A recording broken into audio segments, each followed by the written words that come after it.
no money. Hard work lead to days that are sunny. Looking back, it was all needed. The problems, the pain, the trauma, the grieving. You are now tuned in to the prisoner to painter. Prisoner to painter. Hard work, dedication.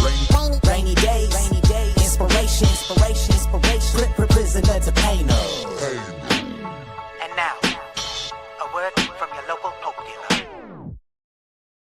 Now we're live on here. Welcome to the Prisoner to Painter podcast. I'm Nathan McDermott. And I'm Katie McDermott. And today joining us at the table is Jeremy Tripp. How are you, Jeremy? I'm good. Thanks for having me. Thanks for coming on, man. I'm super excited. I know you were my boss, but I'm excited because of the path that you are on now. We'll get into it later, but having prisoners and ex-scumbags on, and then now, well, look, hey, I'm one of them, so I say ex-scumbag. I don't know if I would characterize it that way. So anyways, ex-scumbag, and but on the other side, he makes policy, and he's part of the union for the for prisoners. Prison guards, something of that nature. We'll clear it up as we go. Thank you. Yeah, awesome. So, sorry for my stumbling at the beginning. I do get nervous for some people being on, so I will get over it. Where would you say your story starts? I don't know. I think with most people, you have multiple different stories, right? Like you obviously have your childhood, and I think like for me, there's like a college experience, and then as a young adult, trying to find their way in the world, and then experience an economic collapse in 2008, and then figuring out what I was going to do for a career. So I guess I would say that I have a lot of different stories depending on who's asking. Awesome. Well, then I will ask what I wanted to hear about then. How was your childhood, would you say, as a broad statement? Good, bad, indifferent? I'd say it was good. I mean, my parents were divorced, but, they lived a block from each other for a long time. So two different lives, but it was good childhood. Awesome. Can you explain your family dynamic then? So mom and dad separated. How many kids were in the house? So I have 5 brothers.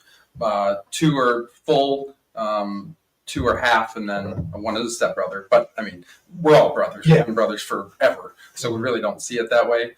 But my brother Philip and Brandon, we all have the same mom. Okay. And so that dynamic there is just different because the different situations that you're in depending on the parent. Yeah. And Brandon, I was probably closest to Brandon because my mom, she was a paraprofessional for a long time and worked at Vanderhook Lake Public Schools. So she still lives in Vanderhook today, the same house that I grew up in. Nice. And Brandon and I shared a room in the basement about this size. Okay. We had twin beds right next to each other, and Brandon snored. So, we had to hit each other with pillows every now and again.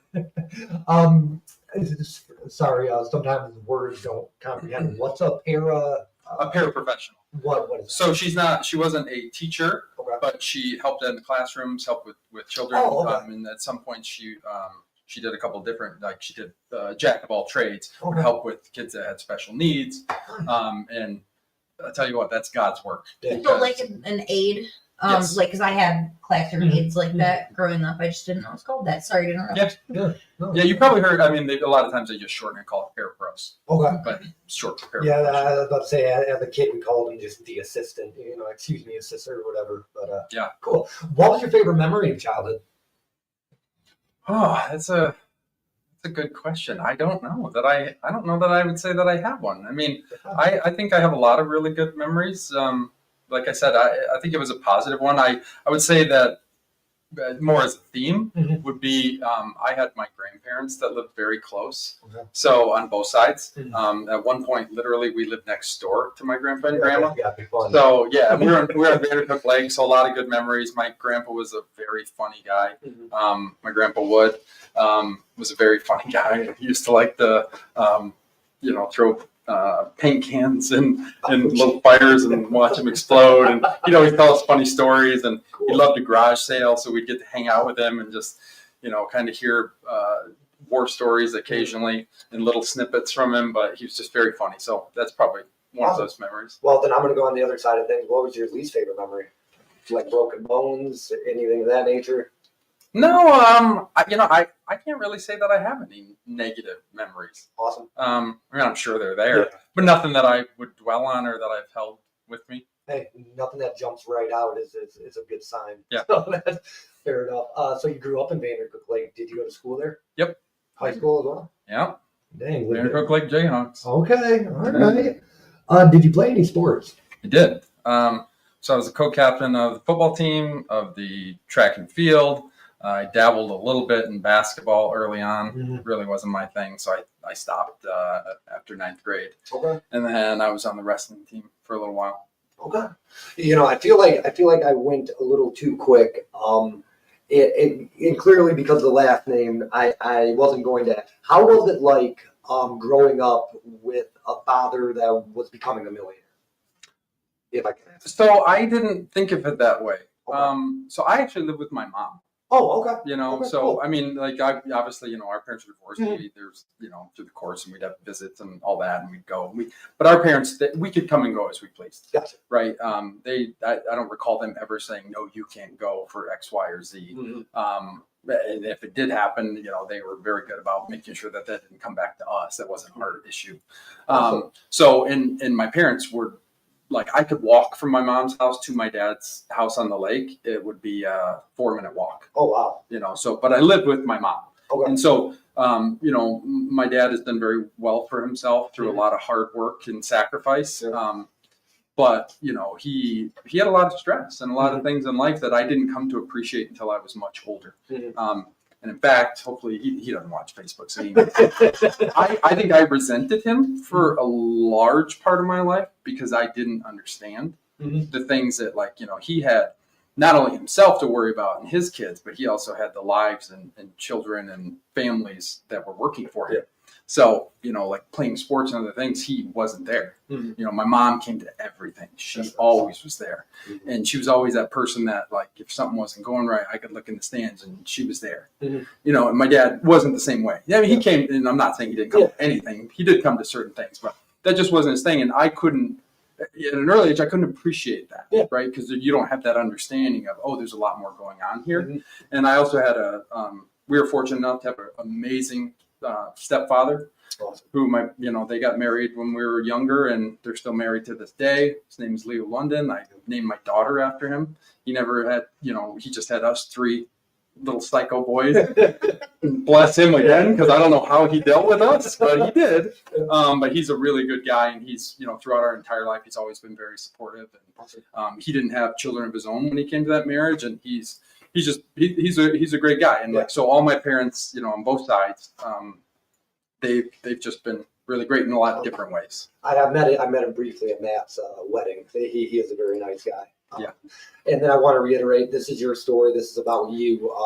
So that was just one little snippet that I wanted to ask about. So going back to school, who was your favorite teacher? So I would say my favorite teacher was Pete Powers. Those who know that we called him John Francis Peter Powers, his full name, which he did not care for. Yeah.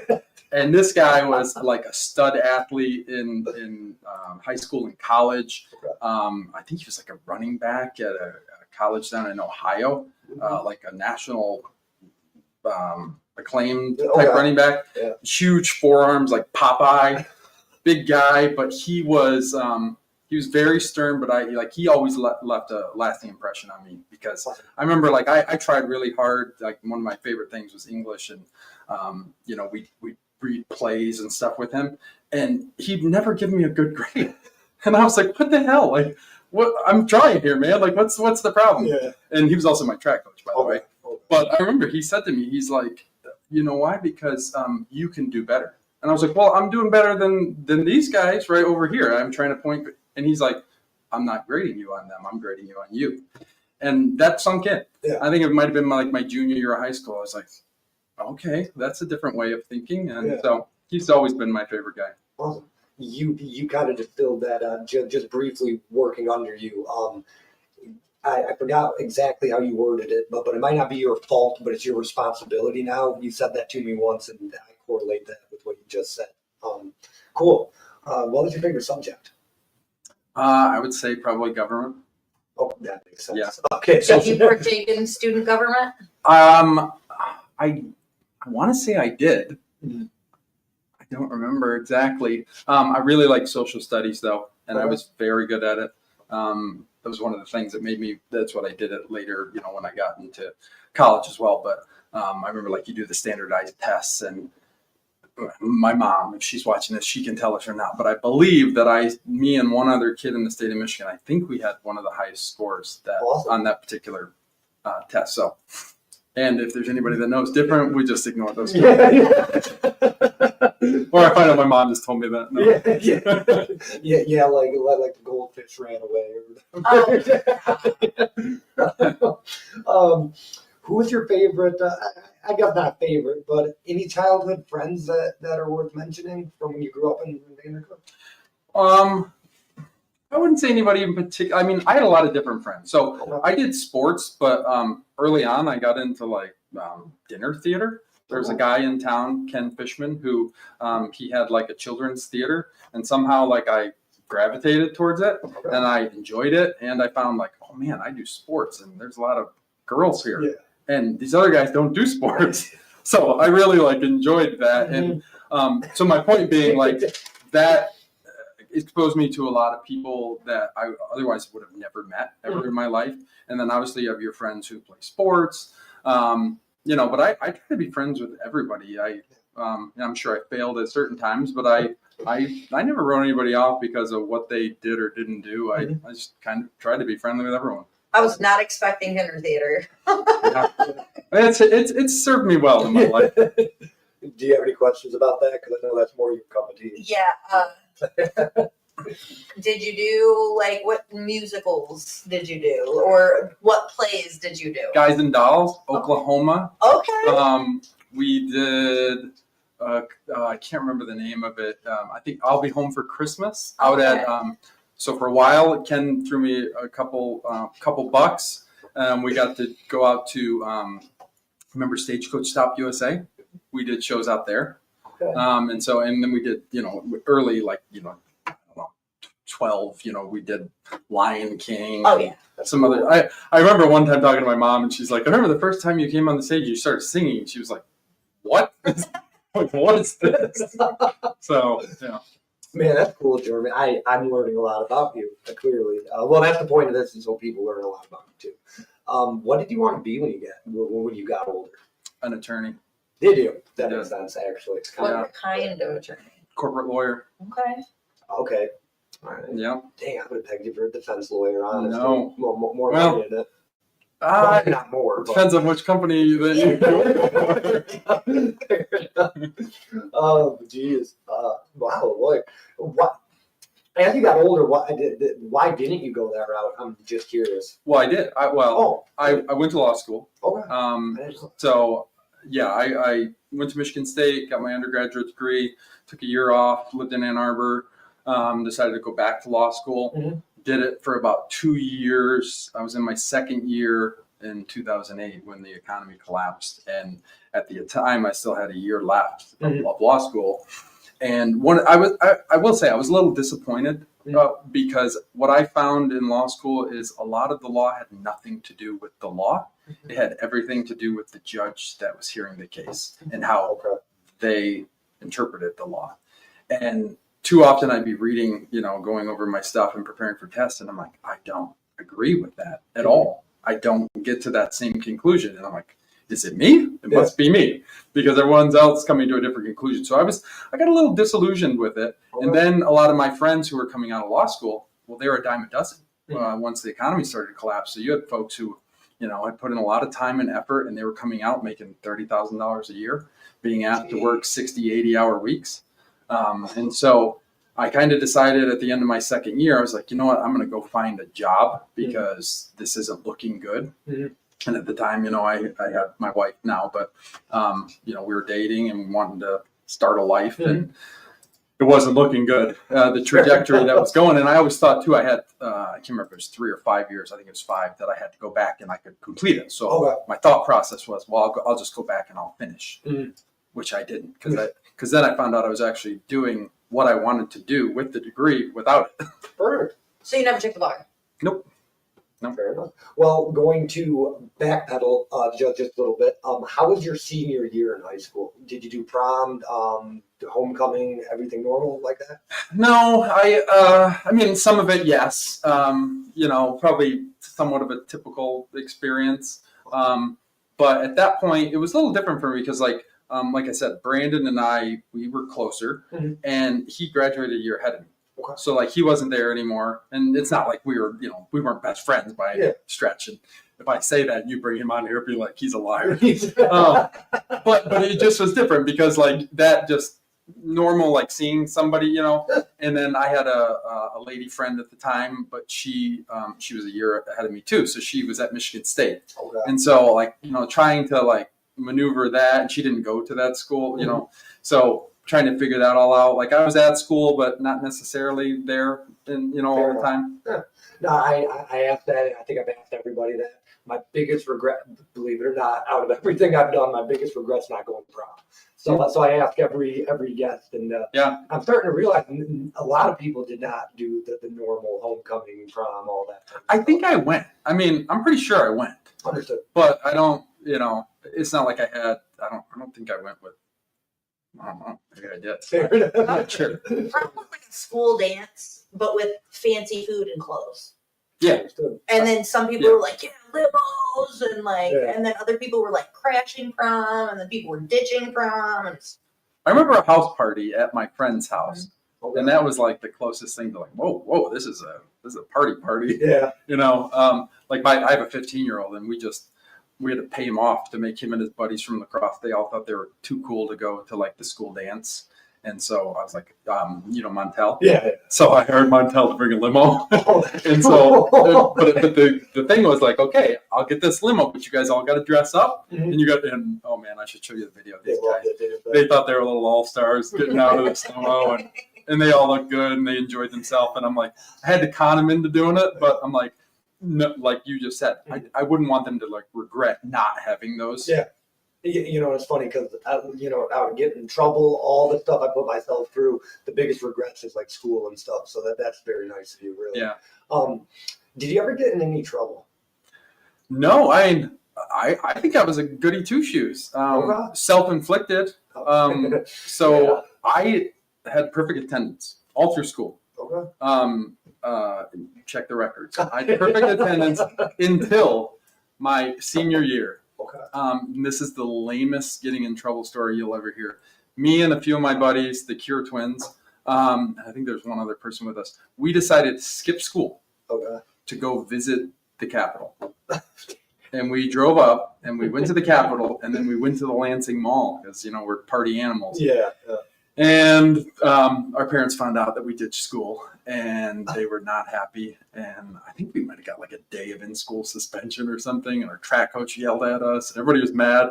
But it's like everybody was mad, but like this was the lamest thing that somebody could do. Yeah, right. Like we went to go visit the Capitol. Yeah, no kidding. Ditching school. I can't believe you got yelled at for that. That seems. Was it educational? It was cool. I mean, I liked it. I mean, because like for us coming from Vandercook, like even though it's weird, like Lansing is not far away. I live there now, and I've lived there for the last, 17, 18 years. It's so close, but Vandercook felt so far away from big city. Yeah. Right. And so to go to a place like that was like, oh my gosh, this is a whole nother world. Yeah. And just because we didn't go to those places when I was younger, and kind of coming back to like you asked about memories of childhood, like it was a different time. We didn't have phones in our face all the time. We weren't looking at videos of everything everybody had done. So your experience was your experience, and maybe a television show that you made up of like what college is or what the city looks like. You watched Friends, and you're like, oh, that must be New York. Yeah. So you didn't have that. So it was much different. And so for us, that was a big experience. Yeah. Gee. Well, I get that because living in Jackson and we moved to Lansing, which I've been to other cities, but that was a culture shock. Like driving here in rush hour compared to up there in rush hour. Oh, yeah. Holy cow. That's like I've never been to New York, and that scares me because like I have a feeling that I'd feel like the buildings are going to fall on me or something. So Well, I get it. yeah, be careful saying that. Oh my I'm just saying, you know. I meant like they're so I know tall. what you meant. I know what you You meant. stop that. Yeah, sorry that I wish we weren't live. I wish I could take that one back. Yeah, I'm sorry. Any jobs towards the end of high school? Yeah. So I worked at Sears and Roebuck. Okay. I worked at Sears and Roebuck, and I started in the warehouse. Okay. And I was working in the warehouse, and my friend, who later became my uncle, so my buddy Mike Lambrana, his mom married my grandpa, my dad's dad. Okay. So he became my uncle, which he loved to tell people. Yeah, I'm sure. And so Mike and I both worked in the warehouse at Sears. Okay. And so we would like take people out their stuff, and then we'd always ask for tips. And we learned like 7 different languages to ask for a tip. That's cool. And so we would just keep rolling, and people would just roll their eyes, and they'd be like, "You guys are idiots." Like, no, we're not giving you right. But anyways, that interaction with where the warehouse was the main place where the ladies counted all the money. Okay. Right. And so there was this group of 3 older women who they got all of the different departments would always bring their cash bags and bring it, and they would count all the money, and like they would do everything for the closing of the store. Well, Okay. I talked to them a lot. Mhm. And one day somebody was out. So they asked me if I could help them, and I did. Right. And by default, I was pretty fast at it Yeah. because I wasn't 80. You know, and I was decent with numbers. Yeah. So they loved me, and they were like, you know what, we're gonna have you work in here. So they moved me out of the warehouse, and I got to work there. And so, and, you know, I thought I was a boss. I mean, I was making $9.25 an hour. I got 10% off jewelry at Sears and Roebuck. Like, Yeah. it was a good experience, but I enjoyed it. Sears and Roebuck. Sears Yeah. and Roebuck is what Sears was called. My Okay. grandma still had all Okay. the Okay. catalogs. Oh yeah, yeah. Mhm. I was just curious. So I think it's a Planet Fitness now, isn't it? yeah. Well, it's like broken into different parts, I guess. Yeah, it's like iMart here, Planet Fitness here. Yeah. It's like, It's so weird because that was like I spent a lot of time there. Yeah. So yeah. I never knew it was called Sears and Roebuck. Yeah. Okay. You know, you used to be able to through a Sears catalog. You Yeah, could, Stuff like, you could build a house Yeah. way back in the day. Like Menards, you can do that through Menards. Yeah, Oh. you could literally like, I mean, in the late 1800s and early 1900s, you could like build a kit to build a home. That's so cool. You could I take didn't know that. everything. They were Amazon before Amazon. They just I didn't, got you. they just didn't adapt with the time. It was like And then they mail went out. mail. Yeah. Jeez. So right after high school, and I'm sorry if I keep looking down, but I do try to stay kind of on track. Yeah, I'm stuttering, whatever. Did you go to MSU right after high school? I did. Yep. Okay. Is that where you went to law school? No. So that was like your pre stuff, and then Yep. So I got my undergraduate degree from there because you have to do that before you can apply for law school. And then, and then I actually took a year between. But yeah, I went there right after high school and Awesome. originally went there to follow a gal, which didn't work out immediately. But I'm glad that I went because I wouldn't have gone otherwise. Perfect. So then I'll try to I'll try to stay in because I'm this I will try to keep in order because I'm trying to learn your story. I'm sorry if I'm stuttery today, Jeremy. No, you're fine. When you went to MSU, did you have a scholarship or did you pay? Or I'm curious. So we had some scholarship from like there's the Michigan Merit Scholarship and a couple other small ones. But then my parents helped out. My dad helped out immensely. That was part of what he had promised me early on that if we went to school that he would help with it, and he did. Cool. And then my mom helped me a lot with like living expenses early on. My dad helped me as well, and both him and Barb would help me. Barb, I've told her this before. I remember she would never make me ask her, right? Like sometimes you're a college student, it's rough. Yeah. And I had a job too, but like that was just as prices on everything started to really explode, and I rowed. I was on Michigan State's rowing team, so like I didn't have a whole lot of time to work because we had practice and other things. And I remember one of the best things about Barb, my stepmom, is when we go over to their house, I never wanted to ask for money. And I think she knew that. Yeah. And like, so I wouldn't say anything and I'd get nervous and I'd be like, oh shit, I gotta gotta say something at some point. Yeah. And then I would chicken out, and just as I was about to leave, she'd always come and she'd give me a check, and she'd be like, "Hey, just keep doing a good job," and Cool. you know, so. Cool. Well, I want to get back to the rowing thing here in a second because that's super cool to me. How old were you when you went to MSU?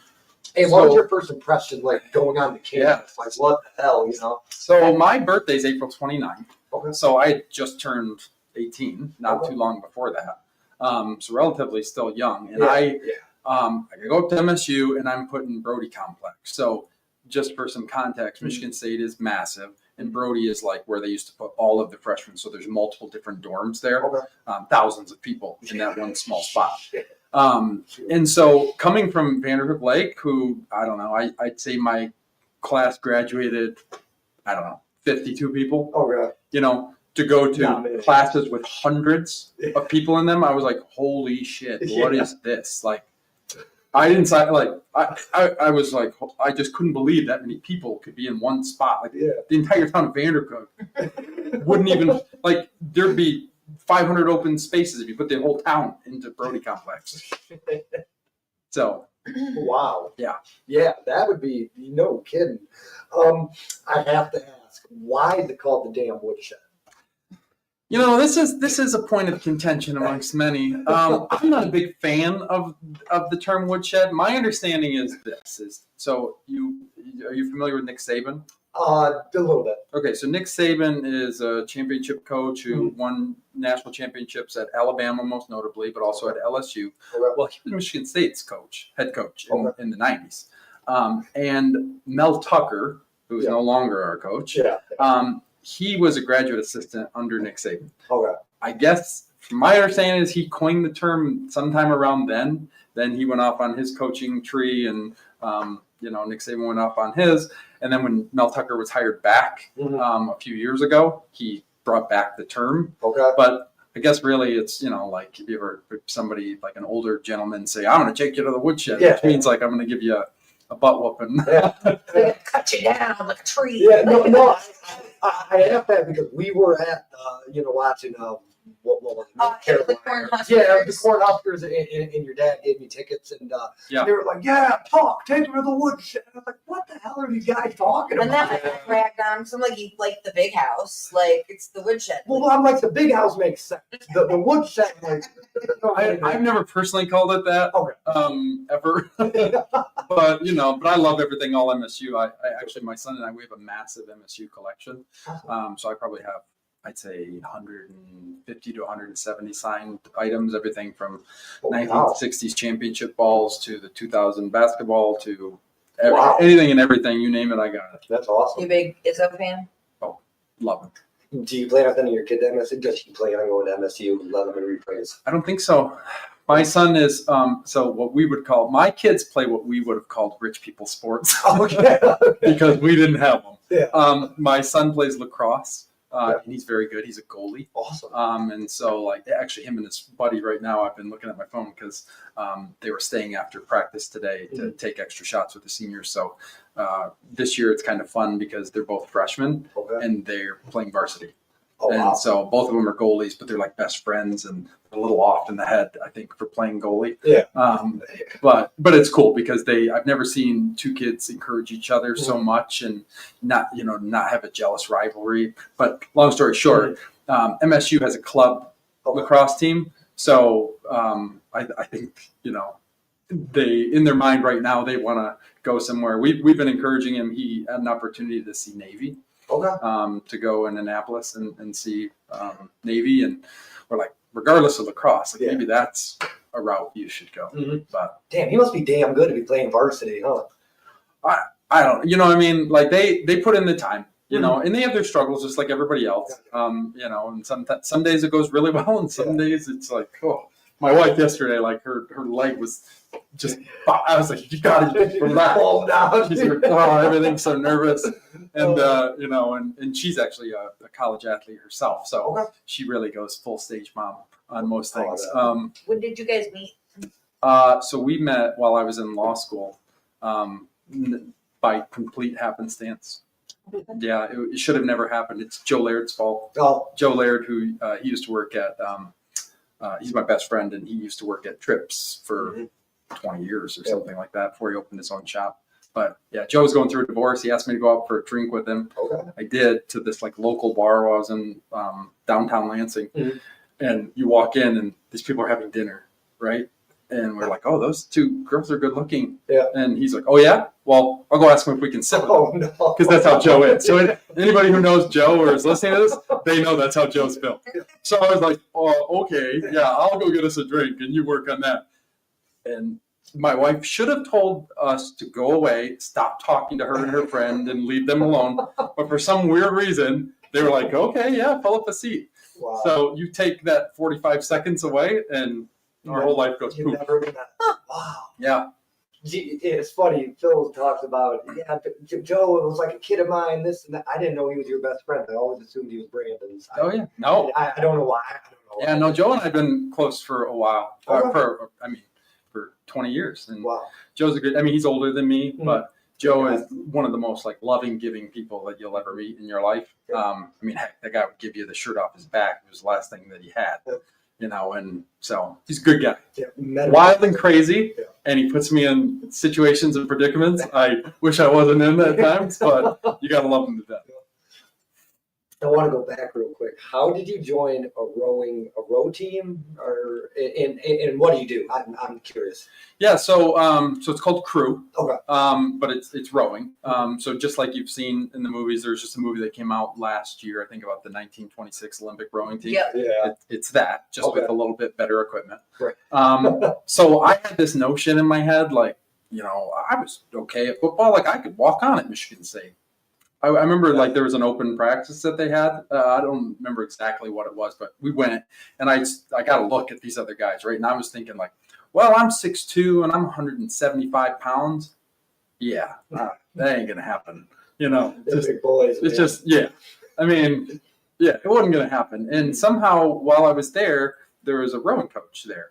And we got to talking, and he's like, well, why don't you come try out for me? Mhm. And so the next morning I went, and they had this thing in campus. They brought folks together, and turned out I was pretty decent at it. Cool. And so I ended up doing that for a little while, and Awesome. made a lot of good friends and people, met a lot of good people, and got to travel a whole ton. Wow. And tell you what, it's pretty wild. Coming from Vanderbilt Lake on our very small Cascades conference. Mhm. So I remember sitting at like the Big Ten championship, getting ready at the start, and I was like, I looked over, and there was Michigan, Indiana, and I was like, where am I? Man, can you just talk a little bit about your first year there and what your major was at MSU? Yeah, I'll tell you, my first year there was a struggle. My first semester, I would say, was a struggle. Things came pretty easily to me. I'm not saying that I was like, super smart or anything, but high school wasn't that hard. I don't recall ever having to really like study. Mhm.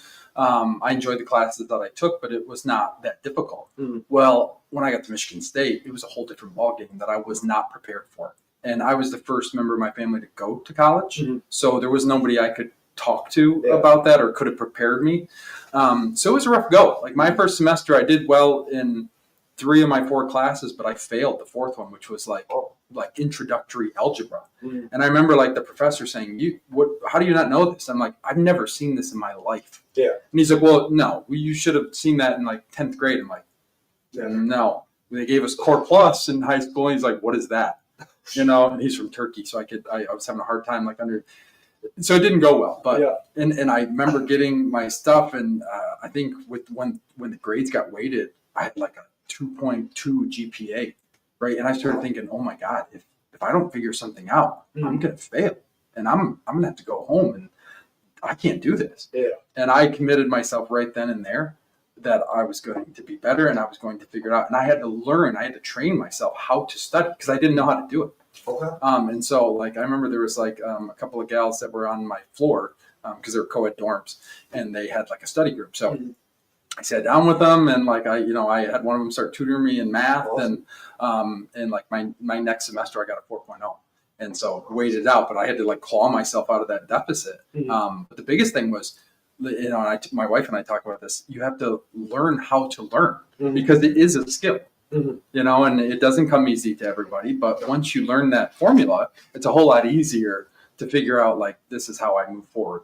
Awesome. Well, that and everybody has their own style of learning Right. as well. So Well, and this is cool to me about the stories of success. So maybe your childhood wasn't that hard, but like to be able to figure out there's a problem and fix it, I mean, that's successful to me in itself. And then not to mention how much more success they Fear. It was fear. It is a damn big motivator. Well, and that's really where it has to come, because you can't, you've heard my dad say this, and I would agree.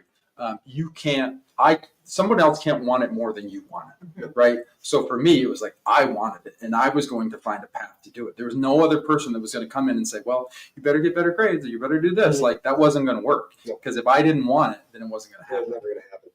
No, I agree for sure. Bachelor of the Arts is what your major was?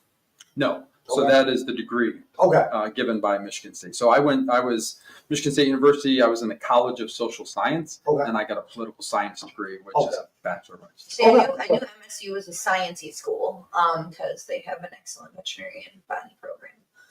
But I did not know what else they offered, so I was curious. I didn't know. So you said you went there for like your undergrad, and then you went where for the pre-law? So I was accepted into the University of Miami, but I didn't go down. Two reputable universities you could have went to. Yeah, I didn't go. Okay. Instead, I took a scholarship at Cooley Law School here in Lansing. Okay. And I stayed closer to home, which, now I'm super glad that I did, even though, like I said, I didn't end up finishing my law degree or going back to get it. But my life wouldn't be what it is today if I hadn't gone there. Yeah. So I no regrets whatsoever. Awesome. How long did you stay at MSU? And then I'm just trying to understand the time in your life before we go to the next. So you go to MSU, you get the bachelor degree, then you go to law school. So I go to MSU. I'm started at 18. I graduated at 21. Okay. Then I took a year off. I ended up moving like a group of friends that I had made. I became friends with a lot of folks from India while I was at MSU. Okay. And so a lot of them went on to like post-secondary education at University of Michigan, some of my best friends. And so they got a house. And so right after school, I came back and I started working at the shop. I think I was doing parts for a while, trying to figure out what I wanted to do and, to make some money. Yeah. And so then I started living with them, the guys in Ann Arbor. So I lived there and then I just commuted back and forth. And then it reminded me why I loved East Lansing, not Ann Arbor. And I always thought, like, man, they know I don't belong. They do. They know I'm doing what. They do. Actually, this whole arm is Michigan State Spartan tattoo. Oh, was it tatted at the time? No. Oh, okay. No. I did. Well, actually, I got a Spartan. My wife and I, we went on a vacation when we were youngsters, just barely knowing each other. And she conned me into getting it. She wanted a tattoo. Sure she conned you. She wanted one, but she got me to get one first. Right. And then I did. So a Sparty. And after a few years, I was like, you know what? I'm not a tattoo guy. I'm just not. So I'm going to get it removed. And then next thing I know, I have an entire arm. Yeah. It's funny because I thought the same thing meeting you. I was like, because I meet you with long sleeves. I'm like, he's not a tattoo guy. Yeah. And then I see you in a t-shirt. I'm like, I guess he is a tattoo guy. I think I have colleagues to this day that, like, if I'm wearing like a suit and stuff, you can't see. I still don't think they believe me. If I tell them, they're like, okay, Jeremy, sure. Yeah, sure you got a tattoo.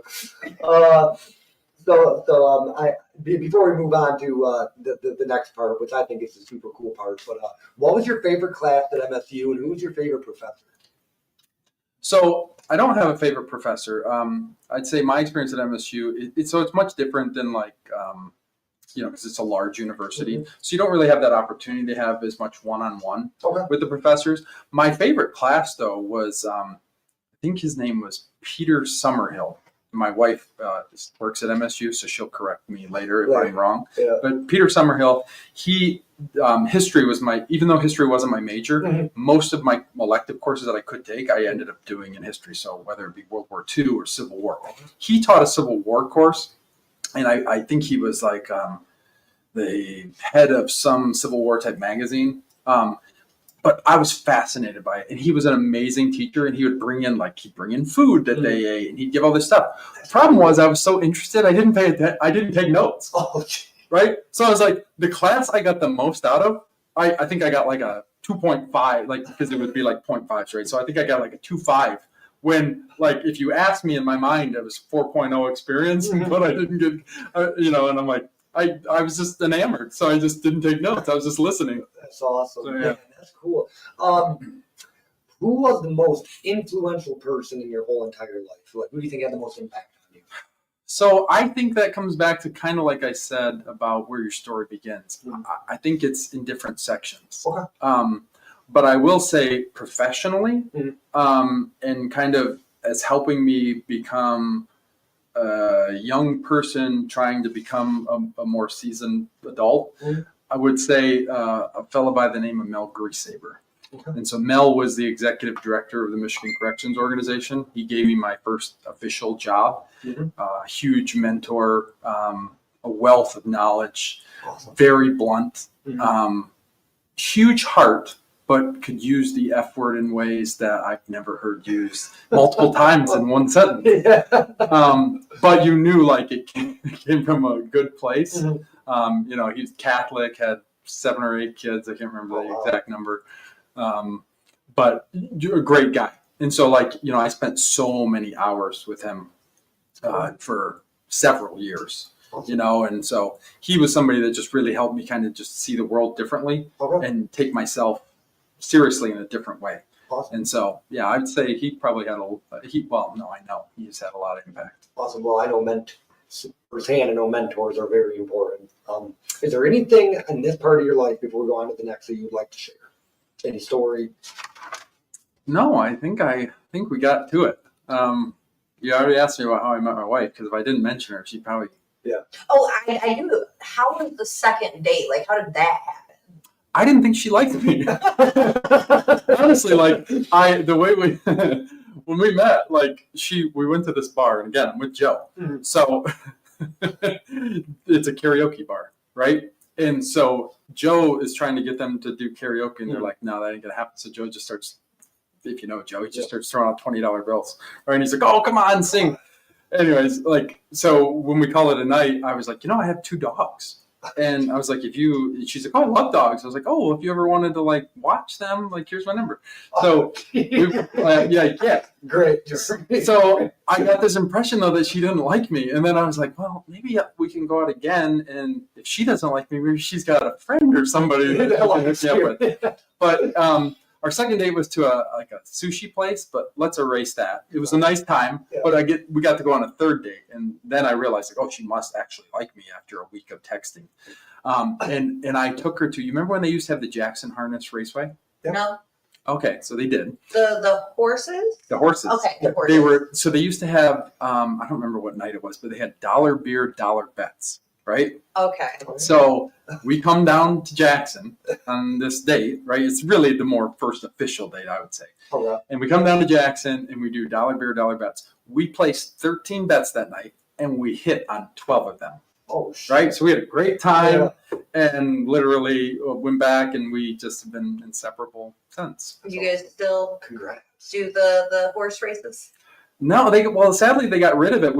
My dad helped sponsor the very last one, which was a couple of years ago. And it was really fun because a lot of people from Jackson went, and everyone dressed up like it was, like the Kentucky Derby.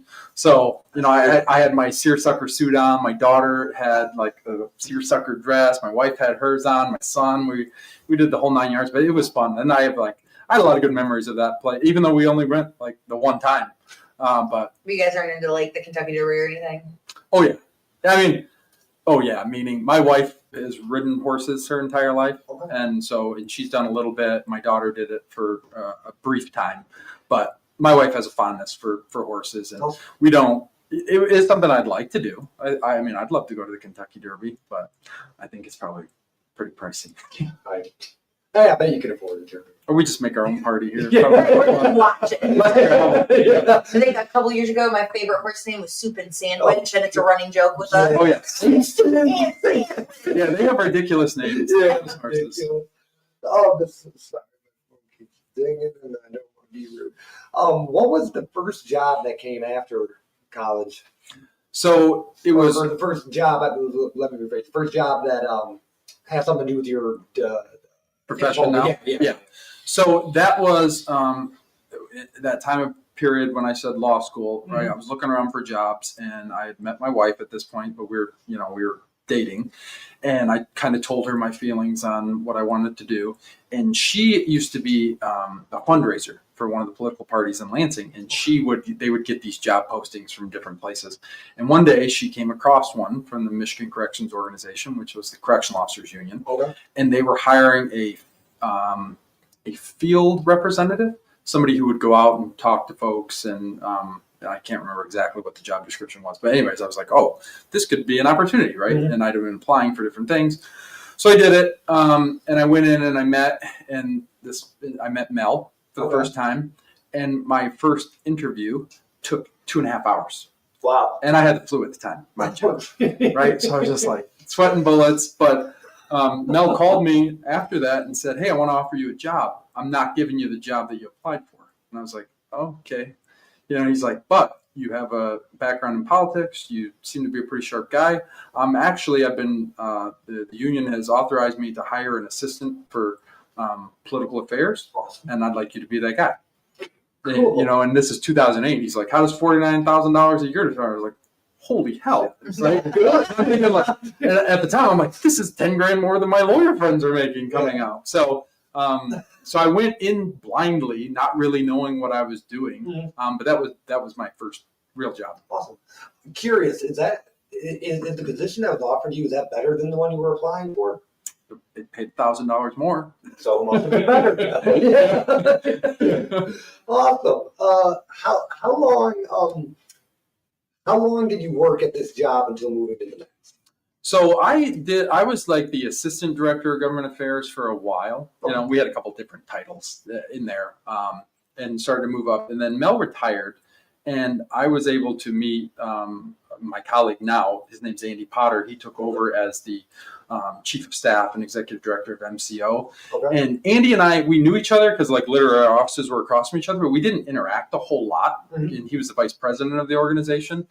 And so when Andy took over, even though we'd spent some time, but not a lot, our main interaction would always be, him and I would both be talking to Mel. We'd be working on projects, but not necessarily together. And then whenever there was like a good idea, and Mel would be like, no, kid, we're not doing it. Right. Andy was always the guy that he would come into my office after that, and he'd be like, put it in a drawer. And I was like, what do you mean? He's like, put it in a drawer, and one day maybe we'll get back to it. And I was like, okay. And I actually did it. Right. When Andy took over, I remember he sat down, he goes, you got the drawer? Let's go through it. And I'll tell you, we spent the next 5 years going through, obviously he had a lot of great ideas, but we took some of those ideas and were able to actually have them become something. And then the ideas and thoughts that he had and wanted to see explored. And he, the greatest part was the entire time I was there, no one ever treated me like I was their employee or I was just staff. They always I remember the big thing for me when they introduced me to people, they'd always say, they wouldn't say, oh, this is our staffer, Jeremy. They would always say, this is our colleague. Awesome. Right. And that was when, and in organized labor, you're talking rooms where I was 25 years younger than most of those folks. And that always stuck with me because I'm like, the respect that they showed me that they didn't have to. And it wouldn't have been disrespectful had they introduced me that way. Yeah. But they just chose not to. And that always kind of stuck with me. Awesome. So, quick question. So is this where you work at now? Where you're talking about? No. So this is different. Okay. So, because I was about to just toss my notes out of the way, but so blah blah blah blah blah. Trying to come up back in my head. Okay, so how long did you work at this job, and then where do you work now? So I worked at the Michigan Corrections Organization from 2008 until 2018. Okay. And then in 2018, I was given the opportunity to become the executive director of SEIU Local 517M. Okay. So SEIU is the Service Employees International Union. It's the largest union in North America.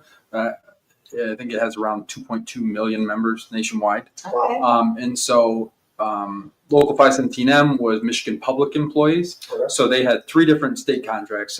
So I was in the executive director for scientists and engineers, technical units, so the folks who are working on your bridges and roads, as well as folks who work at the Unemployment Insurance Agency. And then also we had public employees who worked in the school and local government. So we had paraprofessionals, we had road crews, we had, you name it, we had it. Wow. And so that was a bit of a smaller group, but about 4,000 members there. And then I was the executive director there for four and a half years. While doing that, not to be confusing, but so I'm going to go back to MCO. So at MCO in 2017, while I was still there, Andy came to me one day, and he, we had passed a whole slew of bills that would improve the lives of correctional officers and employees within the DOC. And we're working on a lot of things, but there's still a lot of reforms that we're moving. And I remember one day he was talking to me and he said, we got to figure out what we're going to do here, because as an organization, we can be a resource or we can be a roadblock. Right. And he was very astute of saying, like, we're not going to get far being a roadblock. We got to figure out how do we play into this. And so through that conversation and through him just literally willing it into existence, we created an initiative called One Voice United, which Andy then took and created into a much larger group, which then was able to stand independent on its own. And it's a national nonprofit that I work for now.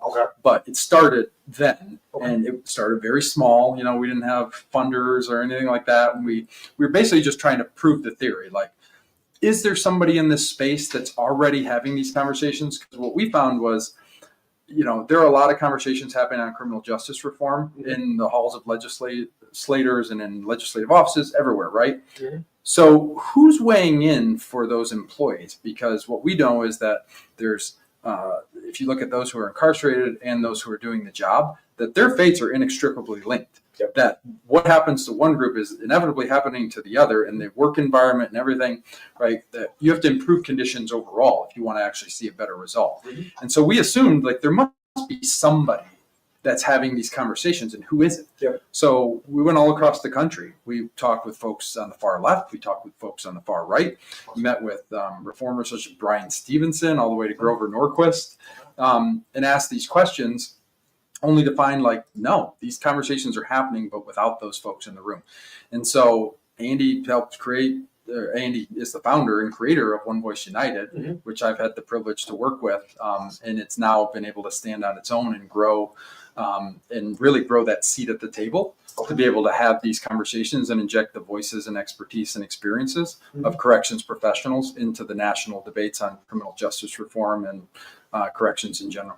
Perfect. So I want to see if I can, I'm going to think, so you had a good childhood, share a room with Brandon down in the basement.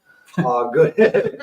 Oh yeah, we go back to bad memories. Good high school experience. Favorite teacher, some dude named Peter. The joke. Don Francis. Yeah, Don Francis Peter. Go to MSU, decide that you don't want to go to law school. You go to MSO. You work there for about 10 years. MCO, yep. MCO, worked there for about 10 years. Then you go to a different place for about 4 years. And then this isn't, to me, the huge part of your story, but I know you work at Tripp's kind of there in the middle. Yep. Unless you want to touch on it, I don't feel like that's I don't feel like that's your main story. I can give you a brief. Yeah. Like, how did I get there? It's probably what you were like, how does this fit? Yeah. It doesn't. Okay. Okay. It doesn't fit at all. Okay. So it happened because, as my dad started expanding, right? And two, as I took on different leadership roles, our relationship changed where we weren't really close in a lot of ways. We talked, but we weren't close by any stretch of the imagination. Okay. But I got a different understanding of him. So he would start to, this. Yeah. He loves to talk about business. Yep. And so when he called me, it was a different conversation with us because I was running an organization, right? And I had, a few $1 million budget, and I had these things. So I understood what it was like to deal with staff, both good and bad, and have to make decisions that were going to impact people, good and bad, and having to live with that and do those. So we had a kind of different understanding. Okay. And so at one point he started talking about his expansion. So he went from Jackson, bought another shop in Lansing, and he started talking to me about wanting to do future expansion, but that one of his biggest problems was that he needed people he could trust and he needed management, right? And obviously that was a skill set that I possessed. Yeah. And so he, he's like, well, what would it take for you to come work for me, right? And a couple times we went back and forth, and I was like, no, right? And what about this? No. And then, I don't know, this was months in the making of him pressing me about it. And as a go away, I remember what I wrote down some numbers. I was like, here, this is what it would take for me to leave. And he's like, let me think about that. And in that same amount of time, I got diagnosed with atrial fibrillation and flutter. Okay. So I was getting fatigued a lot, and I didn't know why. I mean, I have a stressful job, right? You're running a labor organization. There's a lot going on. Yeah. And so I couldn't figure out what was wrong with me. And I by happenstance, my wife was like, well, you're getting older. Maybe, go to Medi Weight Loss. Maybe they'll help you. Because I was like, oh, man, I'm tired. And now all of a sudden I'm gaining weight. What's going on? Yeah. So I go and they put the stuff on me as part of their assessment. And they're like, you have a resting heart rate of 200. You need to go to the hospital. I'm like, oh, geez. I was like, yeah, so what does that matter? So, fast forward, it turns out I had atrial fibrillation and flutter, and I was in atrial fibrillation for 40% of every day. Oh no! So that's stroke risk. Yeah. It was not good, and so we immediately I had to have surgery, and I had to have a ablation. I had 3 ablations done in a very short period of time, and so I remember talking to the president of my union at the time. I was like, the members are literally killing me, and not because it's just the stress that came with it, and self-inflicted. It's not like they were trying to do it, but the way that I approached the work was very stressful, and I had to deal with it in the way that I dealt with it, and it just wasn't good for my health. Yep. And so then you combine that with my dad's conversation. I was like, I got to focus on one thing. So I slide him on the thing and said, here's what it's taking. He's like, okay, done. So when is this going to happen? And I was like, oh shit. Yeah. So I think I gave my board 3 months notice, and I was excited because, it was the first time in a while that him and I had talked, and he was just so excited about what the future held, and wanting to expand. And he had just bought the East Lansing location, and he had hired, an outside person to come in, which didn't work out. Yep. But, that showed me that he's really serious about this too. And so that's, and it gave me an opportunity because I don't live in Jackson. So I don't see my brothers ever, maybe at family functions and events, but that's about it. Okay. So it was an opportunity to be able to see and interact with them, and and so it was an opportunity I didn't want to pass up, and so everything kind of came together and gave me the opportunity to do that, and I spent a little over 2 years at Tripp. Well, I was going to say I'm definitely glad that you did take him up on it, because I got to meet you, and you've also been a good. I won't go as far as say mentor, but a good role model for me to look up to. I appreciate that. Of course. Did you learn how to manage and cope with stress better to where it wouldn't manifest physically? I don't know. You know what? I think for me is I'm obsessive compulsive when it comes to, I don't let situations sit. Right. A lot of people are okay with having 100 emails unread. Not me. Mm-hmm. If I have a text message that isn't read or isn't responded to, I want to get at it and I want to get it figured out. Mm-hmm. So like I said, it's not inflicted by anybody other than myself, but it's just the way it is. And now with technology at your hands constantly, I can't not help but sit there, at midnight, and I'm writing something, and I'm like, what am I doing? But, so it's self-inflicted. I'm good with it. That's the way it is. But if you don't let your body rest, it's going to take time to rest. So it's going to that's true. Too. So a couple of ablations helped. So that's good. So to me, this is, I'm glad that we got to this part of the story. So I've had on, ex-addicts, alcoholics, me being one of them. Yeah. I've had on prisoners, people that, some of their part, the main part of their story was actually prison. So I think it's cool to be on the other side now. So working for One Voice United, I don't want to say the wrong thing here. Is it for prison reform, or can you explain what it is? So I touched on it a little earlier, but basically it's a national nonprofit that we seek to bring the expertise and experiences of correctional officers into those debates on and conversations on criminal justice reform. So that can take on a bunch of different forms. Yeah. But we work with a lot of reform and advocate groups that are on the other side. Doesn't mean we always agree. Sometimes we come at the same issue from completely different spaces. Okay. But like I said, we're trying to be a resource instead of just a roadblock, because as Andy would tell you, change can either happen with you or it's going to happen to you. And which side of that do you want to be on? Fair enough. Oh, Go ahead. is it a resource just for correctional officers, or like people who also like leave the penal system? So it's for all corrections professionals. So, I mean, that could be anybody who's an employee of the Department of Corrections. Okay, I was just curious if it kind of went both ways on the reform side, but. Yep.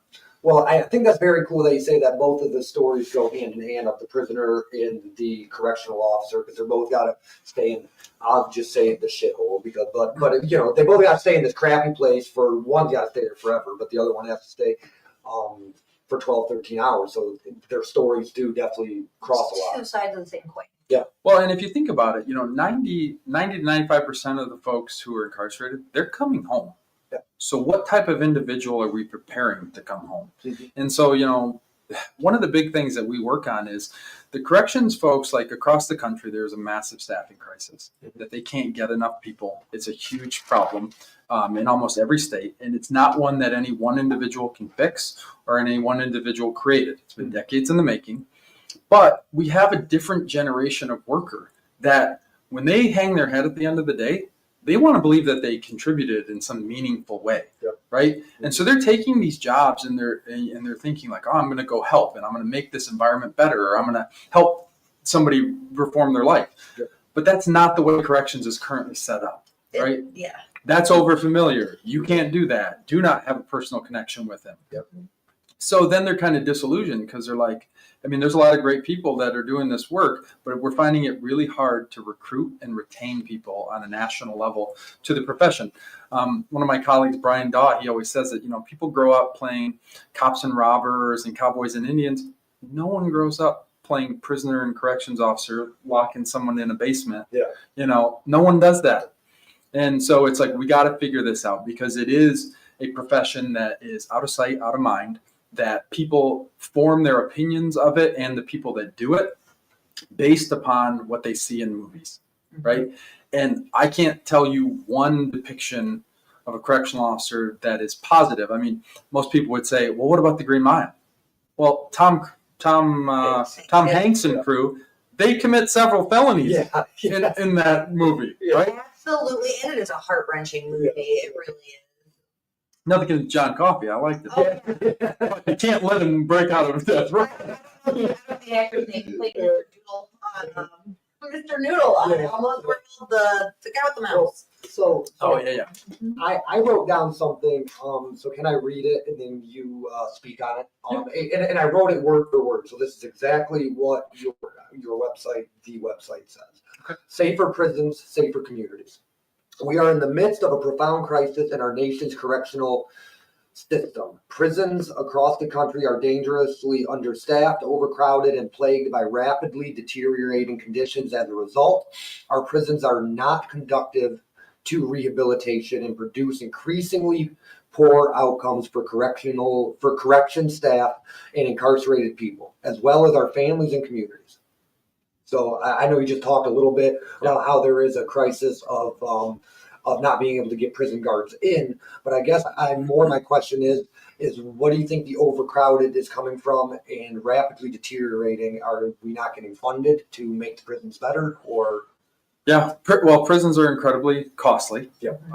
And we're just not, recidivism rates are not what people want them to be. Yep. So the end result for paying a lot of money for somebody to be incarcerated and then coming out and then a lot of times coming back, right? We're just not seeing the results. You have facilities that were built a long time ago, and they do not have the modern functions that they should have, which makes it a lot harder to be able to not only move the population and keep track of it and do the things you need to do, but now because of budgetary restrictions, you close facilities, you overbunk.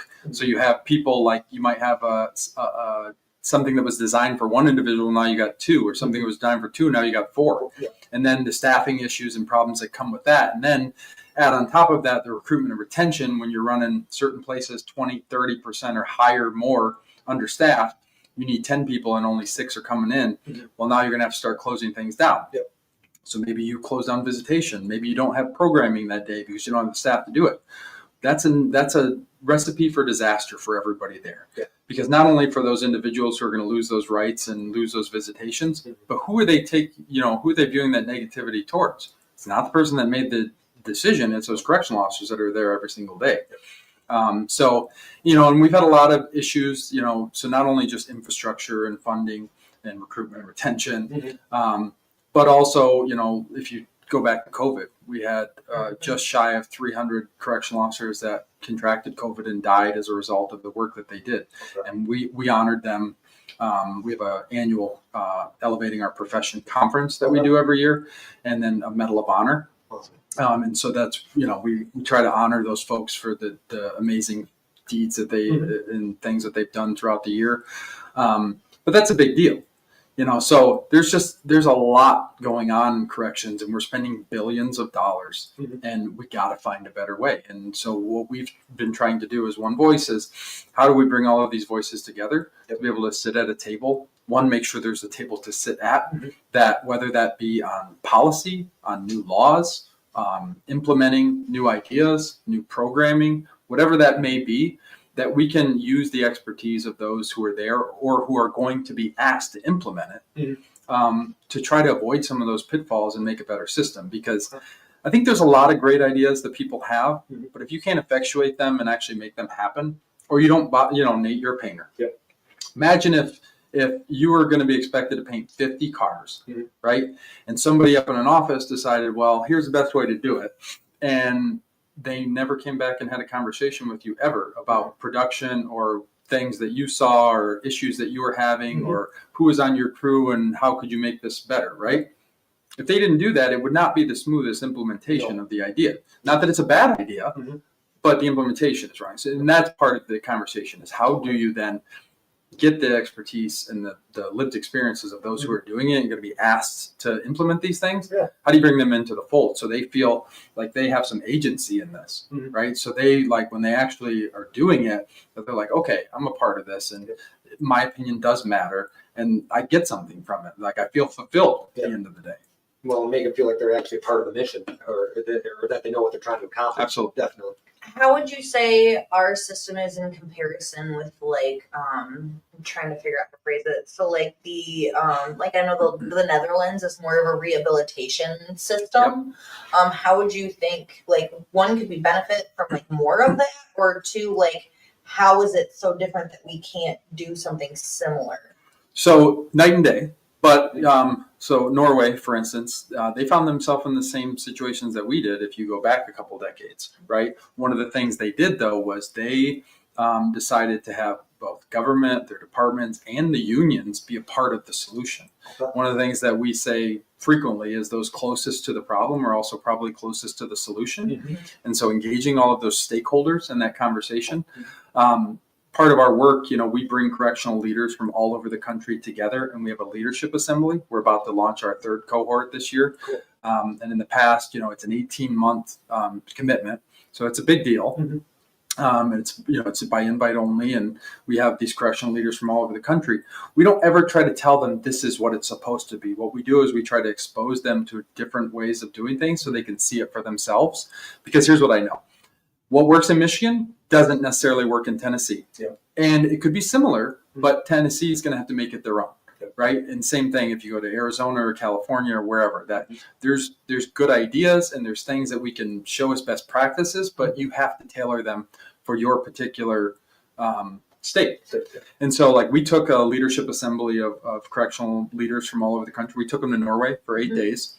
We had an opportunity to go see several of their prisons, different, have conversations with their DOC, with the 2 major labor unions that are represented there, ask questions, and really dive deep into the difference in the system. One of the biggest ones that we find is their staffing.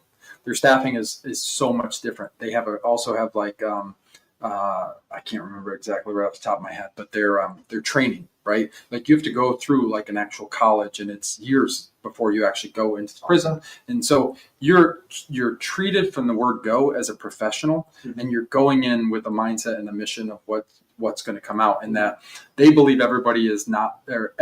No one is not beyond rehabilitation. Right. And so that's a huge difference. I mean, kind of a funny story is I remember we were going through Holden Prison, and they had trees outside. Like they also had like a unit where certain individuals they're allowed to have their families come and stay. And it's like a little apartment. It has knives. I've seen that on Facebook, right? Like reels. I've seen stuff like that. Yeah, and I mean, I remember like some of our guys were like, "Whoa, you're letting their families come in to like an actual institute, and there's knives here," and and they act like that wasn't a big deal. Like they do their due diligence and they know who's coming. And there was also trees, right? And I remember one of our guys asked the warden. He was like, "What's up? What's going on with the trees?" And he was kind of confused. And he's like, "Well, what if somebody goes up one of them and refuses to come down?" And the warden was like, "Just wait for them to come down." And it's so different in like just everything. Because like when you went around Norway, we literally had our group go through and ask people like what they thought of the Norwegian correctional system. And everybody in several towns, they would tell you the same thing, that they believe in rehabilitation, that it's a good thing, that they should spend money on it. So it's just a much different mindset. And it doesn't mean that it should be the same here, but it does give you an example of how things could be different. I feel like it would fix or at least repair a lot of the social issues with the system and parts of society that interact with that. I just think that it's cool that you guys have like experienced parts of that and are trying to learn and implement stuff from that. I think that's really cool. Well, we really wanted to when these leaders are brought into a room with administrators and they're like, "Hey, we want to do the Norway model, or we want to do this model," that they would have something that they could say, well, I've seen it for myself, right? And here's what you should do. And if we're going to do that, great, I'm all for it. But we're going to need to have better staffing levels, and we're going to need to invest money in in people's education and all of these different things. Well, that and like cultural differences as well from like one country to the other. I feel like if you just kind of gave an inch, they'd take a mile in certain scenarios on the other end. Frederick Douglass. I read that book. So I just lost what I was going to say. But I think I got my numbers right here. So 400,000 staff, 1.5 million people in custody. I got that number off your website, but I'm not 100% sure where that fits in. But my curiosity is what is the average incarcerated per prison guard? Like how many prisoners to one guard? I couldn't give you that number. So it's not like how like a daycare person can only have like 2 or 3 kids per one person. No, because and this has been a point of contention that we've brought up several times. Is we don't feel like the staffing ratios are accurate in a lot of cases, because sometimes it can be as easy as saying there's 100 incarcerated individuals in this institution and there's 50 staff, and people say, "Oh, well, it's 2 to 1," right? Well, some of them might be cafeteria workers. Prisons are a 24/7 operation. They aren't working there all day. There's only X amount of people on each shift. So if you just take the total number of employees and say, "Here's who's here," that's not accurate. Well, and to be fair, don't certain inmates technically need like a higher level of security, which would need more guards per? And they do. They have different, there's different levels of institutions and who's where. But yeah, that's been something that we have encouraged on a national stage that we need to keep better track of. And we have encouraged people both on state and federally that we need to have better records of staff ratios, and then to explain it in a much better way. Because when you see staff ratios and you say, "Oh, well, it's 4 to 1 or it's 3 to 1 or we're like, that sounds okay, or it's 5.2 to 1. That sounds all right, but the officer who's out on the yard and it's 200 to 1 knows that that's not accurate, right? And so then when you think about being able to run programming and do things, sometimes correctional officers, they get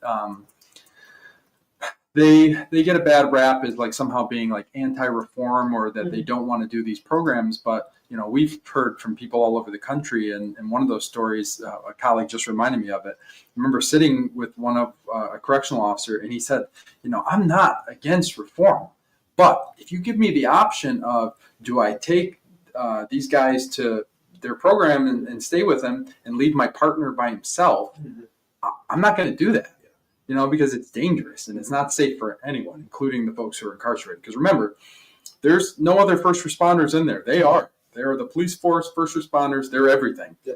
And so having them there, depending on the situation, they're not there just, when it's, when violence happens. It's not just inmate and staff. It's inmate and inmate. There's a big role that they have to play in many different functions. Which makes sense why they need more extensive training, right? Because it's like different hats. So just a couple other things before we wrap up. Thank you for coming on. But I did have a couple more questions. So Johnny Cash was a big prison reform guy. Is there anything that you would say about it? I like Johnny Cash. Okay. I remember he did the Folsom Prison Blues, right? But no, I guess I didn't realize. I didn't know. No, he was huge. Yeah. So a lot of people think he went to prison, but he never went to prison. He went to jail, but he was big in prison reform. I just wasn't sure. So every guest I've had on here that's been to prison has been to prison multiple times. Do you know what the rate of reoffenses like? Well, it's gonna vary on whatever state you're talking about. I don't know what currently it is in the state of Michigan. Okay. But what I do know is that it can always be improved upon, and we need a better system for everybody. No, I 100% agree with what you're doing and what you're trying to accomplish. Any of my questions is never to try to hem you up or be wrong. I'm totally. Oh, and keep in mind, which you can tell from anybody listening to me, I'm not all-knowing on anything, and that's one of the things that we always try.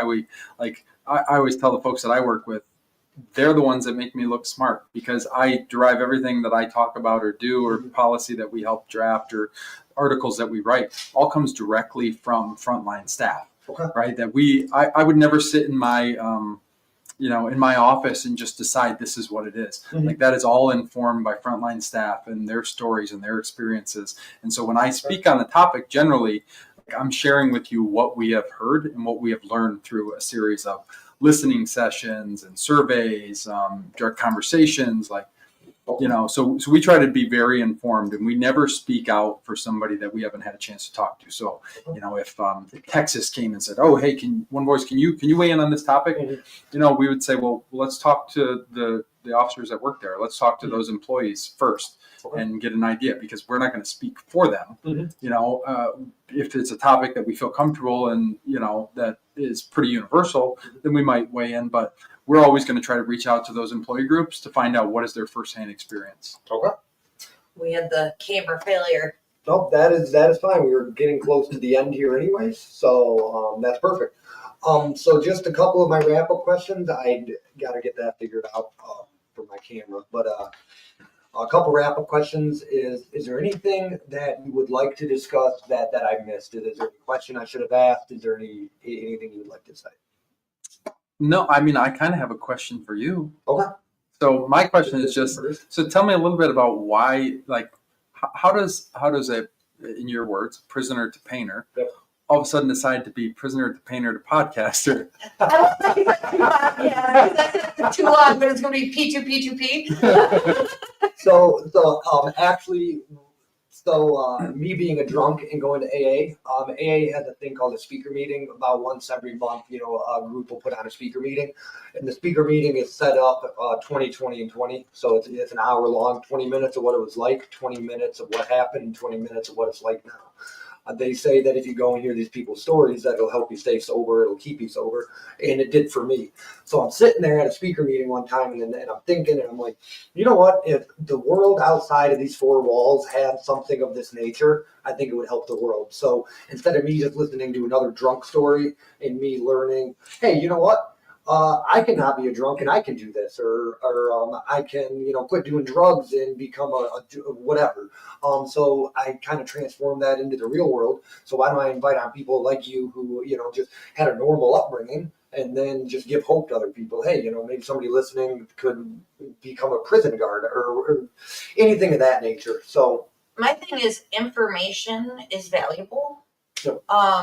People have different experiences, people have different perspectives, people have different stories, people have different versions of what success is. And if any of that can help anybody with what they're going through, Yep. or help them dream bigger or achieve bigger or do bigger or be better or anything, Yep.